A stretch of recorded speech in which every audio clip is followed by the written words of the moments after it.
దేవుని నామమునకు మహిమ కలుగునుగాక.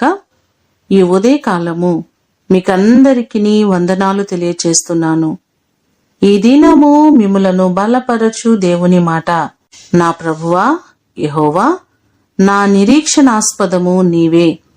కీర్తనలు 71వ కీర్తన 5వ చరణం. ఇక్కడ భక్తుడు అంటున్నారు కదా, యెహోవా నా నిరీక్షణాస్పదము నీవే, బాల్యము నుండి నా ఆశ్రయము నీవే, గర్భవాసి అయినది మొదలుకొని నీవే నాకు ప్రాపకుడవయుంటివి, తల్లి గర్భము నుండి నన్ను ఉద్భవించిన వాడవు నీవే అనే మాటలు మనకు కనబడుతున్నాయి. నిరీక్షణకు ఆధారము లేని పరిస్థితులలో మనము దేవుని యందు నిరీక్షణ కలిగి ఉన్నట్లయితే ఆయన మనకు ఆశ్రయముగా ఉండి ఆధారముగా ఉండి ఆయన మనకు సహాయము చేస్తారు.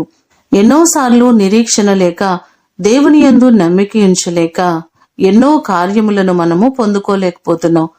అబ్రహాము నిరీక్షణకు ఆధారము లేనప్పుడు, అవకాశము లేని పరిస్థితులలో కూడా దేవుని నమ్మి దేవుని ద్వారా గొప్ప కార్యాలను పొందుకున్నారు.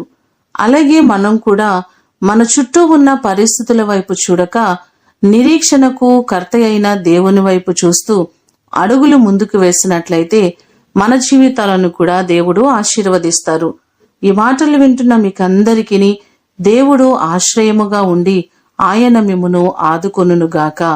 ప్రార్థన చేసుకుందాం. పరలోకమందున్న మా తండ్రి, మీ పాదములకు వందనాలు, స్తోత్రాలు.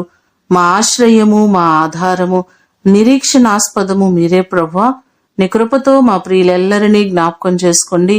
ప్రతి వారికి నీ కృపాక్షేమములు తోడుగా ఉంచమని యేసు అతి ఘనమైన నామమున అడిగి వేడుకొని పొందియున్నాము తండ్రి. ఆమేన్.